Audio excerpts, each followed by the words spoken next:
If you're an American who's not sure who to root for in the Grey Cup playoffs, I got you covered.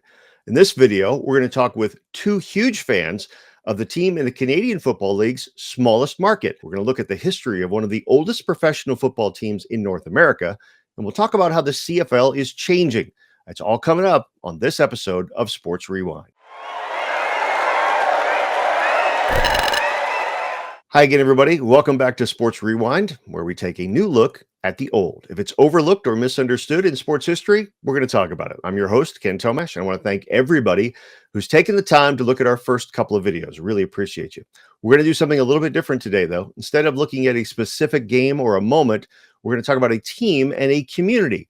A community is Riderville, or Saskatchewan, specifically Regina, Saskatchewan, and the team is the Saskatchewan Roughriders of the CFL. Did you know they're one of the oldest pro football teams on the continent, and they're older than every NFL team except for the Arizona Cardinals? It's true. Now, if you're not familiar with the Canadian Football League, you should be, because it's tons of fun. But they've got 9 teams across the country. They are played by a little bit different rules. They've got 12 men on a side, bigger, longer, wider field, 3 downs to make 10 yards, that sort of thing. If you haven't checked it out, you should. It's super fun, but you're running out of time to do so this year. So let's talk about this team today. Founded in 1910 as a rugby club, they evolved along with Canadian football into the Regina Roughriders, and after World War II, the Saskatchewan Roughriders, where they remain today. So where is Regina, Saskatchewan? Well, let me show you. It is in south central Saskatchewan. It is the capital of the province and its second largest city, but even so, it's only got a metro population of about 250,000 people. It's a little bit smaller in Green Bay, Wisconsin. As Sonny James sang, it's just a little bit south of Saskatoon. The Roughriders play here at Mosaic Stadium, which opened in 2017 and replaced the original historic Taylor Field. Regina is where we will find today's guest. They are lifelong fans of the Riders and longtime season ticket holders. In fact, for more than 70 years between them, they are Darcy, Osborne, and Trent Walker. Gentlemen, how are you now? Good. We're fantastic. It's awesome. Thanks for being with us. Let's get right to it. You've both been lifelong fans of the Roughriders. Does that just come naturally when you grow up in the province of Saskatchewan? How did you guys become fans? Absolutely. I think you're born green when you're born in this province. Obviously, coming from a smaller province, smaller city, it's the main sport here as far as professional sport. It's actually the only professional sport in the province. So I was born green and been going to Rider games probably since I was about 13 years old. Trent, what about you? Yeah, no, it's the same thing. It's as long as I can remember. I remember we were playing hockey one time and the Western Final was on, and the game had just been finished. And I believe this was in 1976. Might have been 72, 76, doesn't matter.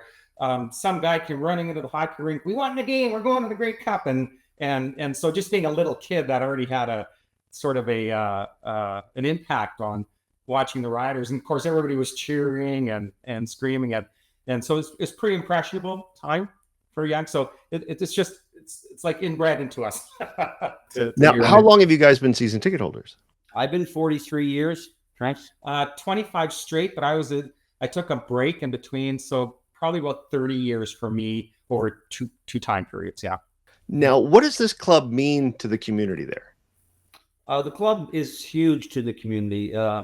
Obviously brings in a lot of dollars to the city of Regina, because it's not the Regina Roughriders, it's the Saskatchewan Roughriders. So the demographics of Saskatchewan, this is a very large province. People come from Saskatoon, Melfort, Estevan, Weyburn. So people come from all over the province, which generates a lot of tourist dollars within the city on game day and or game weekend. I used to be with a potato chip company called Old Dutch, which is very big up here in Canada. And part of my territory, I was on a major highway from Saskatoon to Regina. And game day weekend, you would go back. And as a matter of fact, I'd have to leave extra potato chips at the 2 main stores there because they'd be wiped out. So that tells you how many people are traveling and snacking. Yeah, it's a fairly significant number of people. I think I'd heard at one time like a third of the population, like third of the season ticket holders are outside the city and area, and then they travel. So it's Now, American fans can relate to this club in part because not only is your population size similar, the club itself is similar to the NFL's Green Bay Packers. And Trent, I think you're a Packer fan as well, aren't you? That's right. So Absolutely. it's a small market, a community-owned team in green. You're actually older than the Packers, so the Packers have had a little bit more success. How is being a Rider fan maybe different from being a fan of one of the other 8 CFL teams? Well, I would have to say, being a Rider fan, we all bleed green here. I will say, though, Trent and I have had the honor actually this year for myself. We went to Winnipeg, and the Blue Water fans do bleed blue. They're true blue fans. But you get into the Torontos of the world, the BCs of the world. They're bigger cities, bigger centers. I went to a football game about 8 years ago in Toronto, and it was a ghost town. It literally was maybe 16, 17,000 people at the game.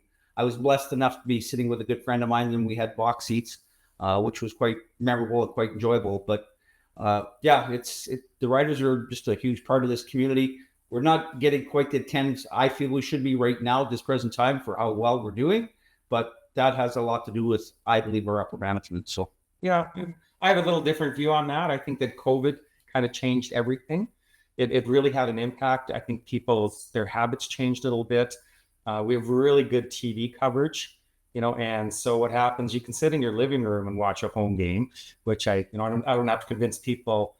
For me, that's not my ideal, but I understand other people where you can sit in your living room and watch a game. And then I believe that that COVID changed our habits a little bit.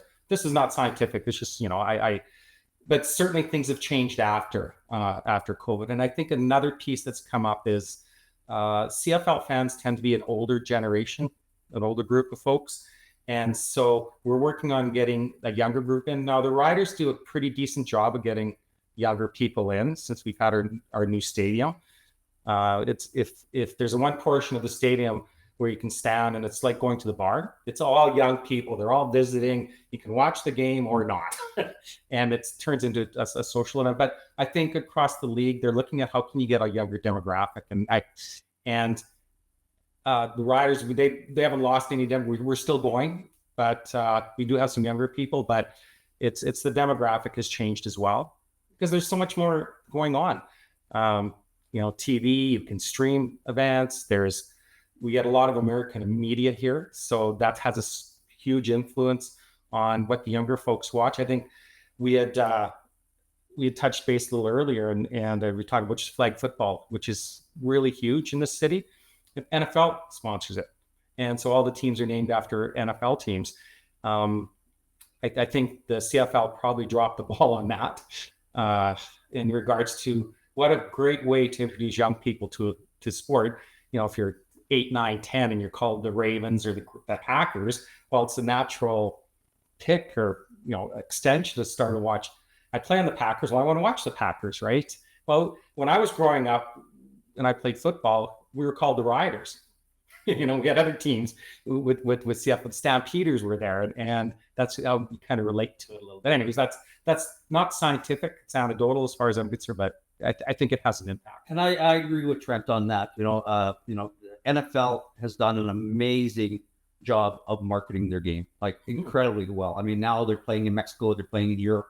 It's a worldwide league, where the CFL has concentrated on more our generation. I know I'm speaking for myself, but Trent and I have been lifelong friends. We've been friends since we were 5 years old, and here we are in our early 60s, and we're still going to the games together. So for us, it's an outing. Yep. That's something we love to do, and it's a social event that him and I can sit and visit and watch a football game together, and we both love it. So yeah.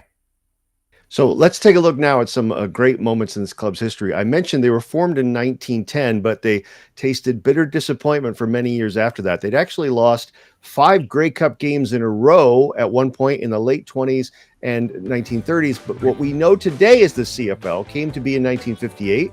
The Riders joined the league's Western Conference 3 years later, and then came this team, the 1966 Roughriders, under Coach Eagle Keys, an American who had played and coached in the CFL for years and is a Hall of Famer there. And This game is what happened. The Riders finally broke through after 8 losses in Canada's biggest game. Empire Stadium in Vancouver, British Columbia was the scene. You can kind of see the goalposts there. They're the modern slingshot type of goalposts. This was the first time those goalposts were used in a championship game anywhere. They were installed just for this game. They'd become universal the next year.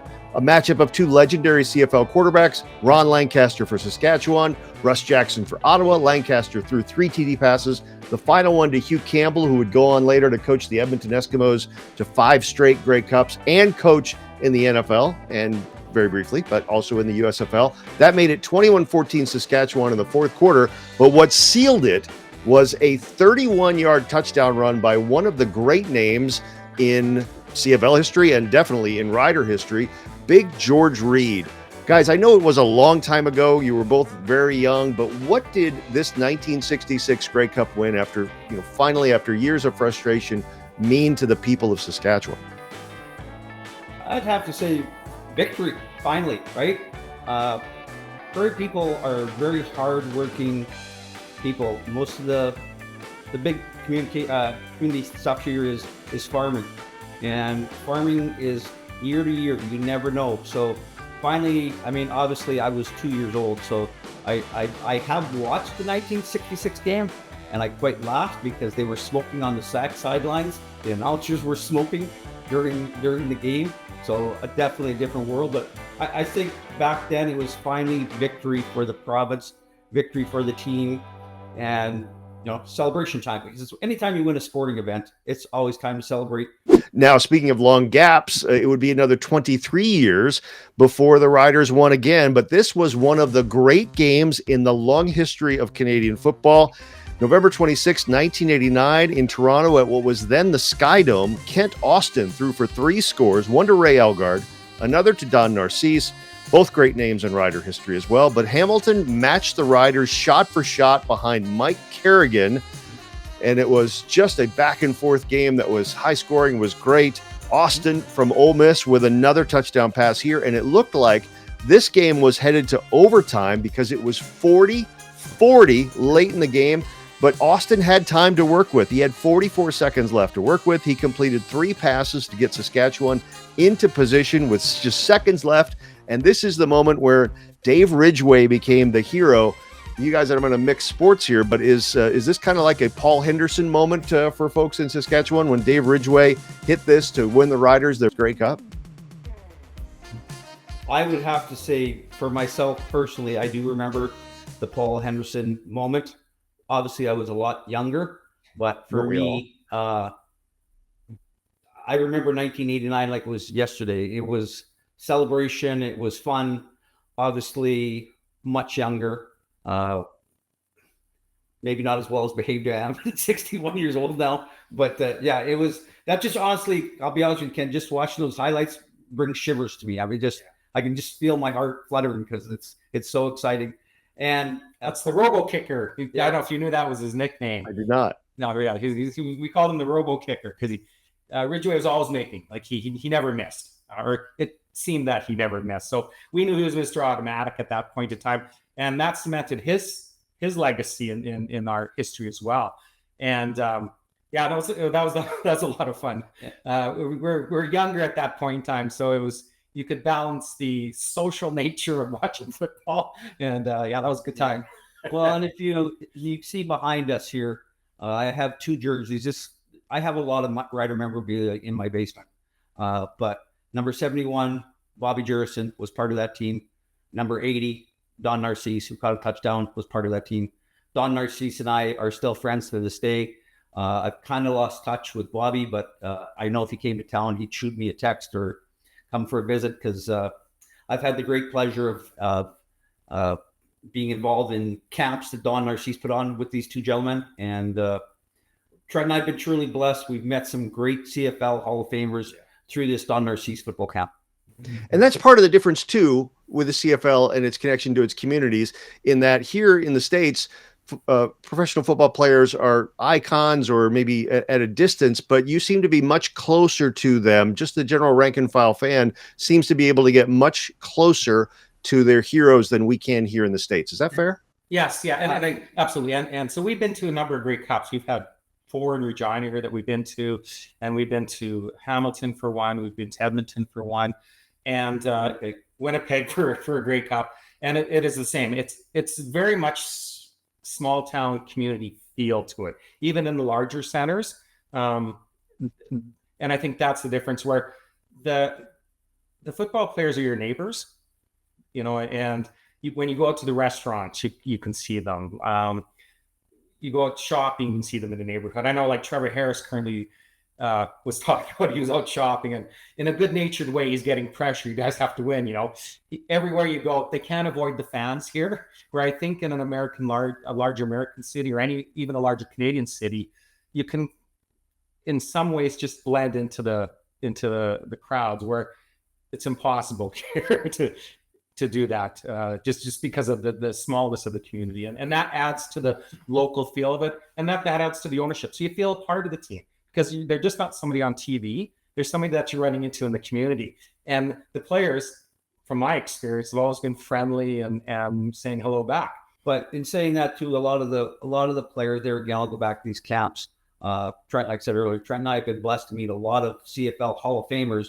And probably one of my favorite stories is Anthony Calvillo. We were up in Saskatoon doing a camp, and we had to pick up Anthony from the airport. I am a very outgoing person, and I was a little nervous, and we picked him up, and Trent was there, and we were going back to the hotel, and he's like, "What do you boys want to do tonight?" And we're, "Well, it's early morning. We're starting at 6. We're just going to go for a beer and call it a night." And he's like, "Perfect. I'm buying."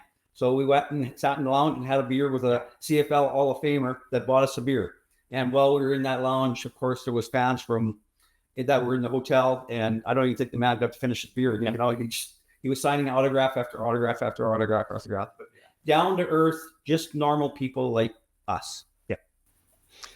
And for those of us in the States, that kind of connection is kind of like what, if you remember, the original Baltimore Colts were like in the city of the fabric of the city of Baltimore, what the Dodgers were to Brooklyn, those type of things.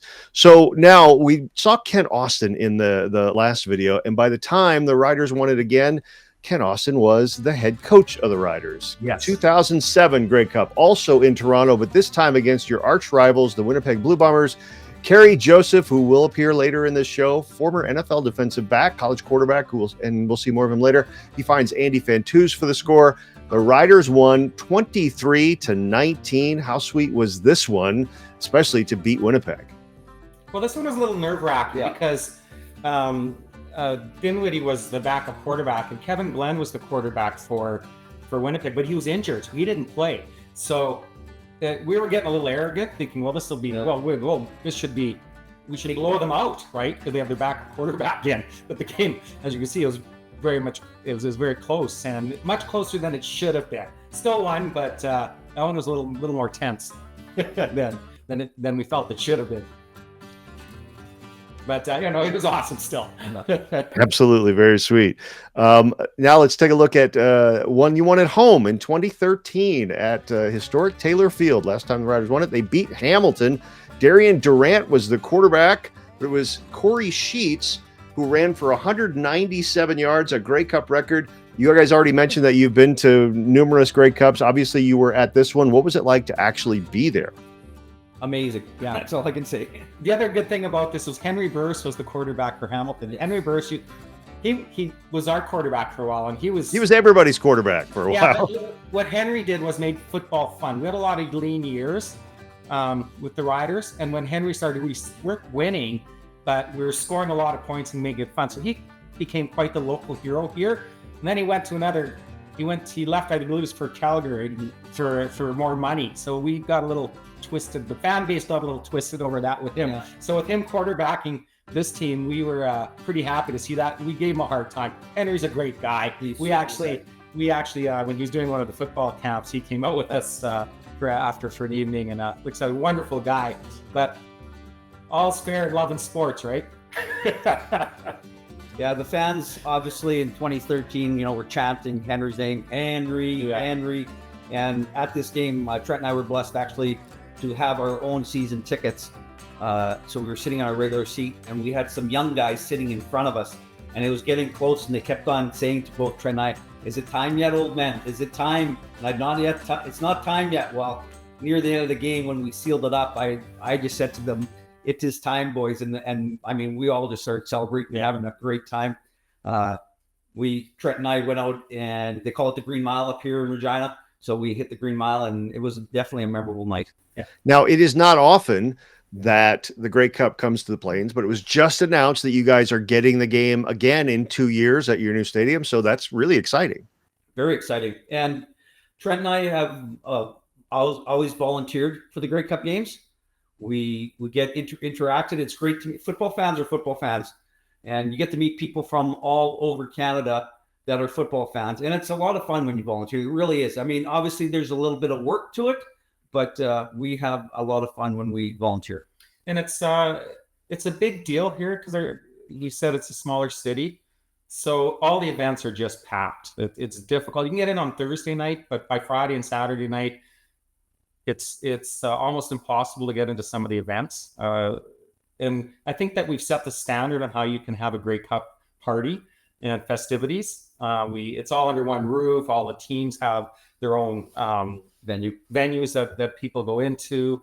It's a ton of fun. And then, of course, the game itself is the highlight and great way to finish off your weekend.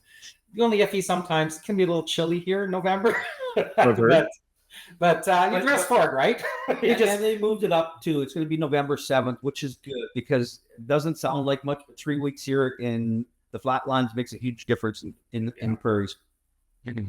Right. And they said that all the events leading up to the game itself will be indoors. So it should be a nice, pleasant experience for everybody. So you talk about tradition. Let's talk about a few traditions here now. Let's start with some of the great players. And you mentioned the guys who are behind you on the wall. We referenced briefly a little bit ago, Ron Lancaster, who's kind of the patron saint, I would guess, an American quarterback who led the Riders to glory. What is the legend of Ron Lancaster? Well, his nephew is Mark Muller. He's a grandson. His grandson is coaching. He's the offensive coordinator for the Riders now. So that's part of the legacy, right there. Everybody knows. I always joke. People like to. I don't put numbers on my jersey because I find as soon as you put a number on your jersey, they either retire or get traded, right? So, but if I was to ever get numbers, it'd be 23 or 34. 20, obviously for Ron, or 34 for George. And because to me that they are the Riders, like they're the people, they're the face of it, and even the youngsters know who they are, and they're immortalized outside the stadium with plaques and statues. Yeah, it's kind of cool. And oddly enough, you acquired Lancaster in a trade, so somebody probably had a jersey with his number on it, and he got traded to Saskatchewan. But that was a great run, even though just the one Grey Cup. Still, he's a legend there in not only in Saskatchewan, but a legend to the CFL, obviously. Yeah, and Ronnie was very involved in the community here in Regina. He made this home, and by making it home, a lot of people just connected with Ronnie because he embraced the city, he embraced the province, he embraced the people. Yeah, and then he went off and coached other teams, which is he coached us for a while. He had 2 years, but it was 2 terrible years. He was just learning to coach, right? And I don't think you can transition from a player to next year being a coach. And I think that was his downfall. Didn't show how good of a coach he was because he certainly, when he went on to Hamilton and Edmonton, he showed what a good coach he was as well. Another parallel to the Green Bay Packers in that this great example with Bart Starr, a legendary quarterback who did not have success coaching the Packers. He didn't then go on to coach anywhere else. You also, Trent, you also mentioned George Reed, and we see him here. Obviously, one of the great players in league history. What did he mean not only to Saskatchewan but to the league? Well, first of all, to the city and the Riders. So he made his home in Regina. And he would, when he was still alive, they would always post his picture during the games. And of course, he would get a standing ovation from everybody. There's also some charitable organizations that he attached himself to as well that added to his legacy, which is really neat. Again, a pure indication of how he engaged with the community, became a part of the community. And of course, the community embraced him for that. Now, one of the great traditions in the CFL is the Labor Day games. Your Labor Day is the same as ours. Your Thanksgiving is a little bit earlier than ours. And traditionally, the Riders and Winnipeg Blue Bombers play in a Labor Day game, and that created one of the great moments in that rivalry in 2007 with the aforementioned Kerry Joseph. Here it just looks like they're setting up maybe to kick a field goal to win the game, and Joseph has other ideas as he takes off and runs for the winning score. What does the Labor Day Classic mean to you guys, and what did this game mean to you guys? That game for sure. Once again, Ken, this gives me shivers watching this. I remember this event like it was yesterday. It was the closest thing to fireworks going off inside me. It was just unbelievable moment. The Labor Day Classic, to describe it, I have an annual Labor Day barbecue every year, which I've done for well over 30 years. And it's just part of Labor Day. You know, my kids were raised with Labor Day weekend. I have friends that, hey, you doing your Labor Day party? It's just a gathering of friends and family and a good time. And obviously Trent and I, as a long time season ticket holders, sitting together. It's just a special. It's like a college game, I guess is the best way to describe it. It's the unofficial start of the real CFL season, because that's when football summer's over. People are, harvest is well on its way, and so that's when people really start paying attention. The summer holidays, summer in Saskatchewan, because it's only the 2 months. It's people really like to camping and do those types of events. Once fall rolls around, football season really kicks in. The other piece that makes Labor Day really kind of cool is the amount of Winnipeg people that come here. Where there's quite a rivalry between Winnipeg and Saskatchewan, and so there is thousands and thousands of Winnipeg fans that come in, and they're loud, they're noisy, they have tailgate parties, they're everywhere. And so that adds to the fun of the game as well. Just having, you don't get that number of fans in the stadium on a Labor Day. So that adds to the festivities as well. And it's a friendly rivalry. So let's talk now about the flip side. If you're a sports fan for any length of time, you're going to have those great moments like we looked at, Grey Cup wins. You're also going to have disappointments. And the Riders obviously have lost 15 Grey Cups, and perhaps none of them stung quite as much as 2009. You led the favored Montreal Alouettes 27-25 with seconds left in the game in Calgary. Damon Duval's field goal is no good, but the Riders had 13 men on the field. Again, 12 men on a field in the CFL. You had 13, and given another chance, Duval did not miss, and the Alouettes won. This was the first of back-to-back wins by the Owls over the Riders, but this one really stung, and I'm guessing still stings to this day. And I apologize for showing you this, guys, because I know that the other videos that we showed really made you feel good. This one, obviously, the flip side of that, but it's in those moments that you find out, I guess, what you really are made of and what your fandom's made of. Yeah, that one sucked. Yeah, it did. And I'll go back to what the people are in Saskatchewan. This is a farming community mostly, and you could have the best crop or a winning season in football, and the next year you could have a not so good crop, but you put your head down, you put in the hard work, and you keep hoping that next year is a better year. They call it next year country up here in Saskatchewan, and that's very true with the Saskatchewan Roughriders. It's always next year country. I'm praying that it's this year country in 2025 for the Riders. So Anthony Cavilla will have a different story on this one. So he would talk about they were destined to win that game. We had this discussion because he said, we were outplaying you guys. Like the first half, you guys, absolutely. But as this game progressed, we were taking over that game. So we absolutely deserved to win that game. So we would agree to disagree with Anthony on that one. Wonderful man. They were like 15-3 that year. Like, of course you were favored to win the game, Anthony. Like, relax about that. And so you've touched on why, through that you remain loyal. That is kind of just the Saskatchewan way and a lot of different fan bases. We mentioned, though, that the Riders are community owned. It has been touch and go at times. Back in the 80s, the original Alouettes actually did go under, and the Roughriders were in bad shape and had a telethon or a ticket-thon over the course of 2 days to drum up ticket sales to try to save the team because you were in very real dire straits and the chance that you might potentially lose the club. This isn't unique, though. The Indiana Pacers did the exact same thing when they joined the NBA back in the 70s, but it kind of speaks to the relationship that you have with your team and with Summerwear there, I guess, in Saskatchewan back in the 80s. You were not immune to what happened here in the States as well. So tell us about this little moment in time and what it said about your community that you banded together and saved your own team. I think going back, just similar to what Trent said, it's kind of like the foul suppers, right? Everyone just gathers around and they do their best to help out. Whether, I can't remember what a ticket was back then, but I purchased my season tickets in 1982.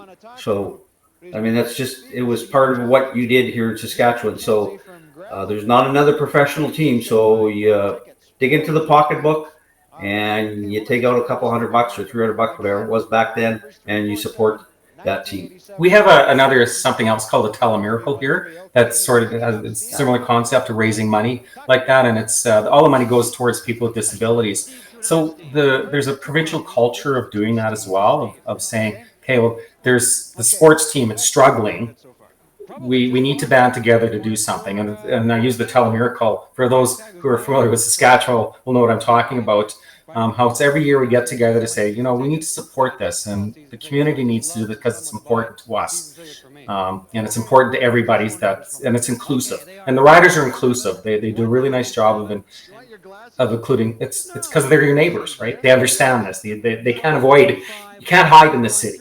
You just cannot. You can't hide anywhere. And so that's an extension of that. Is that no matter how old you are, what your age, you know about the riders. Darcy, you're born with green blood. I've heard the phrase, "You're born with a rider tattoo on you." Which I have. Actually, I have a rider tattoo on my chest. On your chest. Okay, we'll trust you on that one. Yeah, I do actually. I've heard the saying that it's elsewhere, but we'll call. No, it is on my chest, actually, right over my heart. Before I let you guys go, change is coming to the CFL. Not everybody is on board with it. Earlier this fall, not long ago, the league announced a series of rules changes that are going to phase in over the next 2 years. First, the goalposts are moving from the goal line to the back of the end zone. The NFL moved its goalpost back in 1974. This is intended to open up the end zone. They claim that it's going to give quarterbacks the ability to use the entire end zone, where right now there's some hard to reach real estate there that is kind of obstructed by the goalposts. They say it's going to increase the number of touchdowns. Maybe it will. But along with the goalposts moving back there to the end line, the end zones, which have been 20 yards deep everywhere except Toronto, where BMO Field cannot accommodate them, are going to be reduced from 20 yards to 15 yards. That will still make it deeper than the other football codes. I was okay with that, I guess. You can move that back, whatever. But this is the one that got me and probably got you guys more. Many people may not know this. American football made this change in 1912. The field's going to be reduced from 110 yards in length to 100. It'll stay the same width, wider than American fields, but they say this will let teams start drives 10 yards closer to the opponent's end zone, which is true if your drive starts on your side of the 50. Not sure it's true if it starts on the other side of the 50.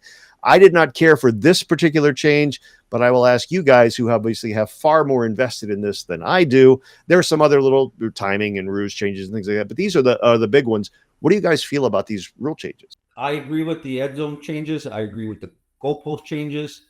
I don't have a problem personally myself with the field being shorter. I think it'll increase the speed of the game. I am very happy they kept the game the same width, because obviously our field is a lot wider than the NFL fields. So you're getting a lot more pass-orientated game compared to a running game. We had talked a little bit briefly last week. The changes are very good, in my opinion, to make the game faster, more points scored. This is just my opinion, but I truly believe that the CFL is looking at bringing some teams south of the border back up here to Saskatchewan, just to have more teams within the league, bring on a whole new generation of younger fans. And I'm happy with all of them. My biggest disappointment, I guess, and we talked a little bit about this before, was they didn't involve any of the minor football leagues or at the college levels, or it's a huge impact for the local level, the high school teams, the college teams. It's a big impact what they're doing, but life is full of changes and we're going to have to adapt. Where I'm okay with the end zones again. The 50 yards I'm not okay with. I don't see how that's going to impact anything. And then I'm also concerned with when the commissioner, when he was asked, are you going to change to 4-down football at some point? And he didn't say no to that. So my concern is that I think I agree with Darcy about potentially wanting to attract American teams into this. I'm concerned that to do that they're going to turn it into 4-down football, which would not be good for the CFL. Which wouldn't be good. Now, maybe it's good to attract a younger audience, and we've talked about this earlier. Again, I'm not trying to be a conspiracy theorist, but the lack of transparency around denying that they're going to change it to 4-down football, that speaks volumes to me. Just say you're not, or say, well, it's not in our plans. Okay, I could live with that. But to not definitely say no, or it's concerning to me about that. And yes, we talked earlier about the demographics. It's an older generation of people that watch CFL. And the young people are into the NFL. They're just more socialized and brought into it, and it's been marketing. So if you want, I think they're taking a risk of saying, okay, if we're going to make these changes, it's because we want to change it to 4-down football, and then we want to attract the younger crowd, the younger demographic into this. I hope I'm wrong on that, but that's how I'm feeling, and that's why I don't agree with the 50-yard with the 100-yard field. So I don't think it's going to make anything except set this table for further changes down the road that are going to further take away the identity of the Canadian game. Yeah, and 4 downs would be a bridge too far for this old man, and I'm sure for a lot of other folks as well. I heard a couple of things in the initial aftermath of the announcement. One was, this is obviously because they're setting up to be exactly like the NFL, or to, just like you said, to try to appeal to appeal to Americans or appeal to younger Canadians or whatever. And I will say, and I think those who don't learn from history are doomed to repeat it. The American expansion in the 90s was nothing short of a disaster. So if they were going to repeat that again, I think they would have real problems. We'll see. But I do want to ask you this last thing, and this has all been building up to make your pitch, assuming that there are never any more American teams in the CFL, and Americans are looking for a team to support. They don't have one. Pitch the Riders for these folks down here in the lower 48. Why should they support your club over the other 8? Well, one simple answer: green is the color, football is the game.